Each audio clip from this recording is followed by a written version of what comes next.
بسم اللہ الرحمن الرحیم الحمد للہ رب العالمین الرحمن الرحیم مالک یوم الدین ایاک نعبد و ایاک نستعین اہدنا الصراط المستقیم صراط الذین انعمت علیہم غیر المغضوب علیہم ولا الضالین۔ بسم اللہ الرحمن الرحیم۔ اقرأ بسم ربک الذی خلق خلق الانسان من علق اقرأ وربک الاکرم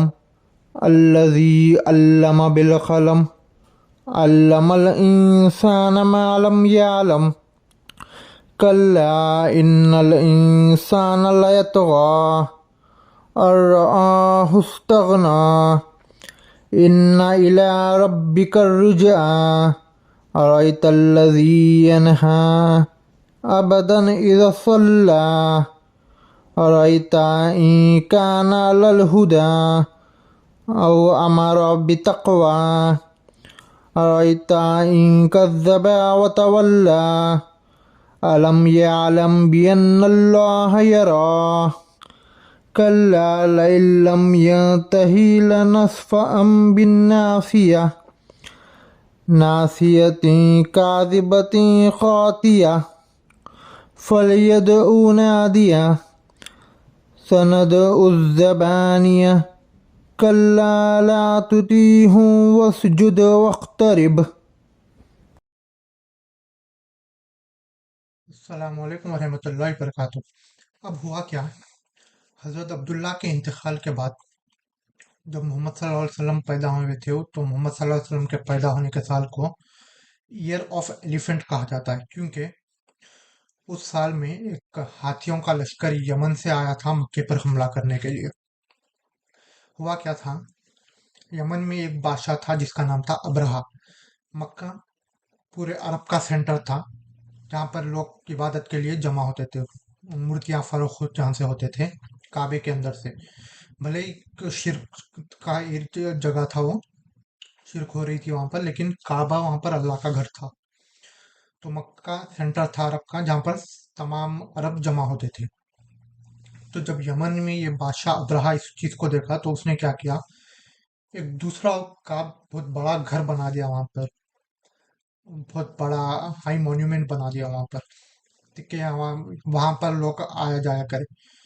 لیکن عرب کے لوگوں کو شرک تھا، لیکن کہیں نہ کہیں اندر ان لوگوں کو پتا تھا کہ یہ مکہ یہ ابراہیم علیہ السلام کی بنائی ہوا گھر ہے، اللہ کا گھر ہے۔ تو کسی ایک قبیلے کے عرب کے ایک آدمی نے کیا کیا، رات کے وقت اس محل میں گیا جو ابرہہ نے بنایا تھا، جا کر اس محل کو خراب کر دیا، گندا کر دیا۔ کس نے کیا تھا واللہ عالم، لیکن ایک شخص نے کیا تھا، عرب کے کسی قبیلے کے ایک شخص نے یہ کام کر دیا۔ تو اب جب اس اگلے دن ابرہہ کو یہ بات کا پتہ چلا تو ابرہہ پوری آرمی کو جمع کرا، اس کی پوری آرمی جمع کر کر لے کے یمن سے سیدھا مکے کی طرف نکل گیا کعبے کو گرانے کے لیے۔ تو جب یہ بات مکے میں پتہ چلی تو افراتفری کا ماحول ہو گیا، سب بھاگنے لگے۔ اب آبویسلی ابرہہ یمن کا بہت بڑا بادشاہ تھا، اس سے جنگ ممکن نہیں تھی مکے کے لوگوں کو۔ مکے کے لوگ اب پہلے تو نہ پڑھے لکھے، نہ زیادہ پاورفل، نہ ہتھیارہ اس طرح سے ہتھیارہ ہے ان کے، اتنے بڑے بڑے ہتھیارہ نہیں ہے، اور اوپر سے تعداد میں بھی کم۔ اب یہ جو یمن کا بادشاہ ہے بہت بڑی فوج لے کر آیا تھا ہاتھیوں کے اوپر، اسی لیے اس کو ایئر آف ایلیفنٹ کہا جاتا ہے۔ اب وہ وہاں سے یمن سے نکل کر آیا، جب مکے میں پتہ چلا تو افراتفری کا ماحول ہو گیا، سب لوگ اپنی اپنی جان بچانے کے لیے گھروں میں جا بیٹھے۔ عبد المطلب، ان کو بھی پتا تھا کہ ہم ان سے لڑائی تو نہیں کر سکتے، وہ لیڈر تھے وہاں کے، وہ چھپ کے تو ان کے اوپر آتا تھا، لیکن ان کو پتا تھا کہ ہم یہ آرمی سے لڑائی تو ہم نہیں کر سکتے، ہمارے بس کی نہیں ہے ان سے لڑائی کرنا۔ تو ان کو پتا تھا کہ یہ جو کعبہ ہے یہ اللہ کا گھر ہے، اللہ اس کی حفاظت کرے گا۔ عبد المطلب کے کچھ اونٹ اس کے قبضے میں تھے ابرہہ کے،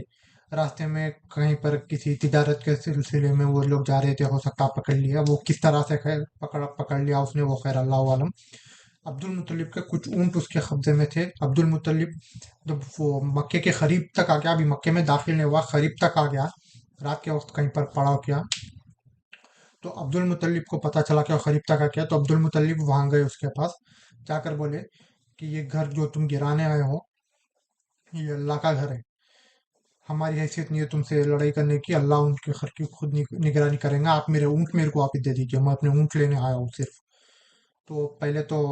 ابراہ پریشان ہو گیا، مکے کا بادشاہ، مکے کا لیڈر ہے، اور گھٹنے ٹیک دے رہا میرے سامنے۔ تو خیر بہل جو بھی ہے، اونٹ لینے آیا، وہ بول رہا خالی بہل جو بھی ہے ان کے اونٹ ان کو واپس دے دیے گئے، وہ اپنے اونٹ لے کر آ کے بڑھ گئے، انہوں بھی جنگ نہیں لڑے، چھوڑ دیے۔ اب کیا ہوا، جب وہ لوگ وہاں سے نکلے، جہاں پڑاؤ کہتے ہیں وہاں سے نکل کے مکے کے قریب تک آ گئے، تو ان کے جو ہاتھی تھے، ہاتھی مکے کے اندر انٹر ہونے سے منع کر دیے، نہیں جاتے ہم، منع کر دیا مطلب obviously بول کے منع نہیں کر رہے، رک گئے، بیٹھ گئے وہاں پر، آگے نہیں بڑھ رہی۔ ان کے ہاتھیوں کو پتا چل گیا کہ اب مکے میں کسی راجے سے آ رہا، پتا چل گیا، ہم انٹر نہیں کریں گے، نہیں چھوڑ، ہم کعبہ نہیں گرا سکتے، ہم انٹر نہیں کریں گے مکے میں، اندر جانے سے منع کر دیے ہاتھیاں۔ جب ہاتھیوں کو واپس موڑ لیا ابراہ، تو فوری اٹھ کے چلنے لگے، لیکن جب پھر واپس سے ادھر مکے کی طرف رخ کیا، مکے کی طرف واپس مڑا، تو پھر بڑھ گئے اس طرح سے، پر ہاتھی اندر جانے سے منع کر دیے۔ تو اسی وقت پہ کیا ہوا، اللہ تعالیٰ نے پرندوں کا ایک جھنڈ بھیجا، بہت بڑا جھنڈ۔ وہ پرندے کیا کرے، اپنے منہ میں پنجوں میں کنکریاں لے کر آ کر ان لوگوں کے اوپر پھینکتے گئے، اس طرح سے پھینکتے گئے کہ ان لوگوں کے ہاتھا پاؤں کٹ گئے، وہ لوگ وہیں چور ہو گئے، وہاں پر پوری فوج چور ہو گئی۔ اسی کے اوپر بعد میں قرآن میں ایک سورہ بھی آیا ہے، سورہ فیل، الم تر کیف فعل ربک باصحاب الفیل الم یجعل کیدہم فی تضلیل وارسل علیہم طیرا ابابیل ترمیہم بحجارۃ من سجیل فجعلہم کعصف معقول، کہ کیا آپ نے نہیں دیکھا کہ اللہ تعالیٰ نے ہاتھی والے جھنڈ کا کیا حل کیا، ان کے منصوبے کو ناکام نہیں کر دیا، ان کا پورا منصوبہ کو ناکام کر دیے تھے۔ تو اللہ تعالیٰ نے قرآن میں یہ واقعہ بعد میں بتایا بھی، ان کا جب پورا ہو گیا، اب ان کا پورا جھنڈ تباہ ہو گیا وہیں پر، تو اس کے بعد مکے والے نکل کے آئے، ہم سیف ہے، تو وہ لوگ سیف ہے، بھلے ہی وہ شرک کی جگہ تھی، مکے میں بھی لوگ شرک کر رہے تھے، گناہ گار تھے، لیکن بیت اللہ جو تھا وہ اللہ کا گھر تھا، ابراہیم علیہ السلام بنائے ہوئے تھے، تو اللہ تعالیٰ اس کو اپنی ذمہ داری پہ لے لیے، اسی لیے اس کو ایئر آف ایلیفنٹ کہا جاتا ہے۔ یہ واقعہ اسی سال واقع ہوا جس سال محمد صلی اللہ علیہ وسلم کی پیدائش ہوئی، اسی لیے اس کو ایئر آف ایلیفنٹ کہا جاتا ہے اس واقعے کی وجہ سے۔ السلام علیکم ورحمۃ اللہ وبرکاتہ۔ بسم اللہ الرحمن الرحیم، الحمد للہ رب العالمین، الرحمن الرحیم، مالک یوم الدین، ایاک نعبد و ایاک نستعین،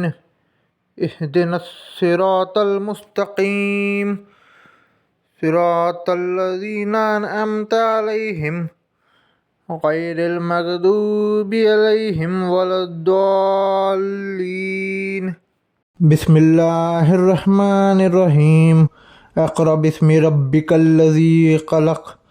خلق الانسان من علق، اقرأ وربک الاکرم، الذی علم بالقلم، علم الانسان ما لم يعلم، کلا ان الانسان لیطغی ان رآہ استغنی، ان الی ربک الرجعی، ارأیت الذی ینہی عبدا اذا صلی، ارأیت ان کان علی الہدی او امر بتقوی، ارأیت ان کذب وتولی، الم یعلم بان اللہ یری، کلا لئن لم ینتہ لنسفعا بالناصیہ، ناصیۃ کاذبۃ خاطیہ، فَلْيَدْعُ نَادِيَهُ سَنَدْعُ الزَّبَانِيَةَ كَلَّا لَا تُطِعْهُ وَاسْجُدْ وَاقْتَرِب